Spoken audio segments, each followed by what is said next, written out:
On the night of November 4th, air defense systems were activated in Ryazan and Novorossiysk in Russia's Krasnodar region. According to Ukraine's Center for Countering Disinformation, the attacks targeted a key airbase and a port housing missile carriers.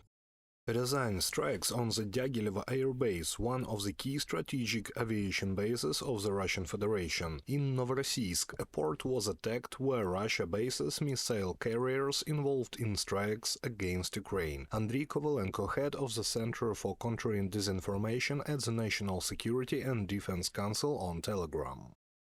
The Dyagilevo Air Base hosts the 43rd Center for Combat Employment and Retraining of Personnel, equipped with Tu-95, Tu-22, Tu-134 and An-26 aircraft, as well as the 203rd Independent Air Refueling Regiment, operating Il-78 tanker aircraft. The 360th Aircraft Repair Plant is also located next to the airbase. Novorossiysk is home to a major port of Russia's Black Sea Fleet. Following significant damage to ports and ships in occupied Crimea, Russian forces relocated much of their fleet to Novorossiysk. Almost all the main combat-ready ships have been moved by the enemy from the main base of the Black Sea Fleet, and the ships are kept in Novorossiysk, and some of them are kept in the Sea of Azov. Oleksiy Nyshpapa, commander of the Navy of the Armed Forces of Ukraine, Vice Admiral, in the interview with Reuters. Successful attacks by the Ukrainian military on the Russian Federation Navy in occupied Crimea may now become even more effective, thanks to Ukraine's ability to strike with long-range weapons. One factor was decisive. The West and the US had to respond to the escalation of the war in Ukraine, particularly to its internationalization, marked by the presence of around 10,000 North Korean soldiers. Ignoring this situation could have led to serious consequences. In light of this, a clear decision was made. Since Russia has been crossing red lines and escalating the conflict, the previous restrictions on using long-range Western weaponry to strike targets within Russian territory were lifted.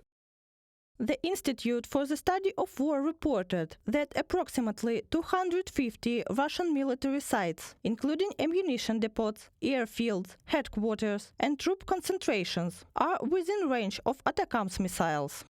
Ukraine is already hitting the right targets, such as ammunition storage sites and headquarters. I also like to see the continued targeting of Russian facilities in Crimea, the decisive terrain of this war, in order to make it untenable for Russian forces. That is the first step towards the liberation of Crimea, making it untenable, then isolating it, which will come with the destruction of the Crimean Bridge. Ben Hodges, American general, former commander of the US Army in Europe, in the interview with RBK Ukraine.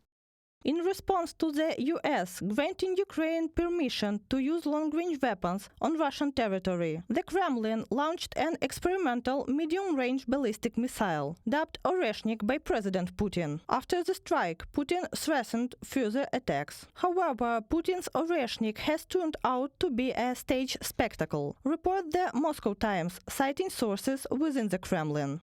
There were brainstorming sessions about how to respond to and deter the Americans and British from allowing Zelensky to use long-range weapons, and how to scare Berlin and others. This staged show, which included the Oreshnik strike and spreading footage on social media and in foreign media, was a multi-step operation. The Moscow Times writes, citing Russian officials on Telegram.